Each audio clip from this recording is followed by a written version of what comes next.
कुसुम अपनी बहू सुरभि और बेटे ऋतिक के साथ रहती थी। कुसुम के पति सुरेश काम के सिलसिले में अक्सर शहर से बाहर ही रहते थे। एक दिन वो अपने घर आए और कुसुम के लिए बहुत सारी दवा लेकर आए। भाग्यवान, कहाँ हो तुम? अरे आ गए आप। इस बार बहुत दिनों में आए और मैंने आपको जो घुटनों के दर्द की दवाई लाने के लिए कहा था वो तो लाए हैं ना आप? हाँ, तुमने जो भी कहा था वो सारी चीजें ले आया हूँ। बस अब एक गिलास पानी तो पिला दो। सुरभि, एक गिलास पानी तो लाना। सुरभि जल्दी से पानी लेकर आती है। सुरेश सुरभि के सर पर हाथ रखता है और उसका हालचाल पूछता है।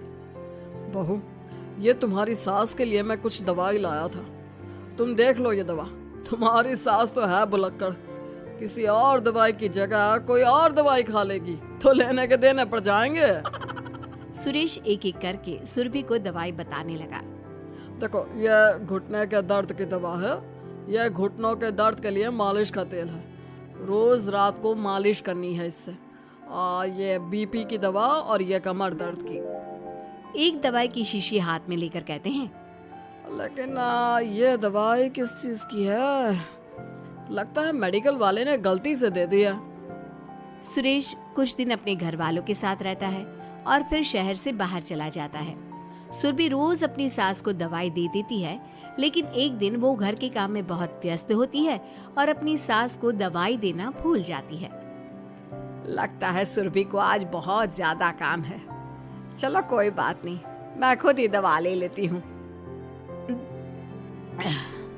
अरे वाह, ये दवाई तो बहुत स्वादिष्ट है, थोड़ी सी और पी लेती हूँ। इस तरह कुसुम थोड़ी थोड़ी करके हंसते वाली दवाई की पूरी बोतल ही पी लेती है। माँ जी, आज मेरे मायके वाले आ रहे हैं, भैया का फोन आया था।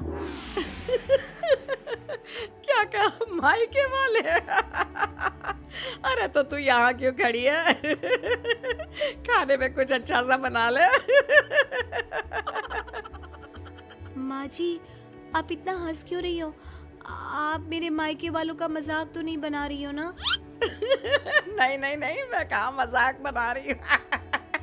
मैं तो बस बता रही हूँ। माँ जी, आप झूठ भी बोलती हैं। आप अभी तो हंस रही थी। कुसुम हंसती ही रहती है। सुरभि वहाँ से चली जाती है और खाने की तैयारी में लग जाती है। थोड़ी देर बाद सुरभि का भाई और सुरभि की माँ आते हैं। कुसुम उन्हें अंदर बिठाती है और अपनी सास को बुला लाती है। समधन जी, कैसी हैं आप? मैं तो ठीक हूँ। आप बताइए, आप कैसे? आंटी जी, आप इतना हंस क्यों रही हो? मैं कहाँ हंस रही हूँ बेटा। जब कुसुम लगातार हंसी जा रही थी तो उन्हें इंसल्ट फील हुई और वे वहाँ से जाने लगे। अच्छा बहन जी, हम चलते हैं। आपकी मेहमान नवाजी का बहुत बहुत शुक्रिया। सुरभि की माँ जा ही रही थी, तभी उसका पैर फिसल गया और वो बहुत तेज गिरी। माँ, आप ठीक तो है? अरे बहन जी, आप ठीक तो है? आपको चोट तो नहीं लगी ना? आप मुझसे पूछ रही हैं या मेरा मजाक उड़ा रही हैं? बहन जी, पहले तो आप इतनी बदतमीज नहीं थी, लेकिन अब क्या हो गया है आपको? माँ, आप ठीक तो है ना? अंदर चलिए, मेरे कमरे में आराम कर लीजिए। नहीं सुरभि, हम जा रहे हैं। हमें अपना मजाक और उड़वाने का शौक नहीं है। और सुरभि, तुम अपनी सास का इलाज कराओ। इस तरह सुरभि के मायके वाले चले गए तो सुरभि का गुस्सा चौथे आसमान पर था। उसने अपनी सास से कहा, माँ जी, आपने मेरे भाई और मेरी माँ के साथ ऐसा क्यों किया? अगर आपको उनका यहाँ आना अच्छा नहीं लगा तो आप मुझसे बोल देती। इस तरह उनकी इंसल्ट करने की क्या जरूरत थी? नहीं बहू, मैंने कुछ नहीं किया। अरे भला मुझे क्या पड़ी है जो तेरे घर वालों का मजाक उड़ाऊंगी? देखिए देखिए माँ जी, आप अब भी हंस रही है। आपसे तो बात करना ही बेकार है। सुरभि वहां से चली जाती है। अगली सुबह सुरभि को बहुत तेज बुखार हो जाता है और कुसुम उसे आवाज लगाती हुई उसके कमरे में जाती है। सुरभि, सुरभि, क्या हुआ? अभी तक सो रही हो तुम? क्या हो गया? माँ जी, मुझे बहुत तेज बुखार आ रहा है। अच्छा ठीक है, ऋतिक को बुलाती हूँ। माँ जी मुझे बुखार आ रहा है और आप हंस रही हैं।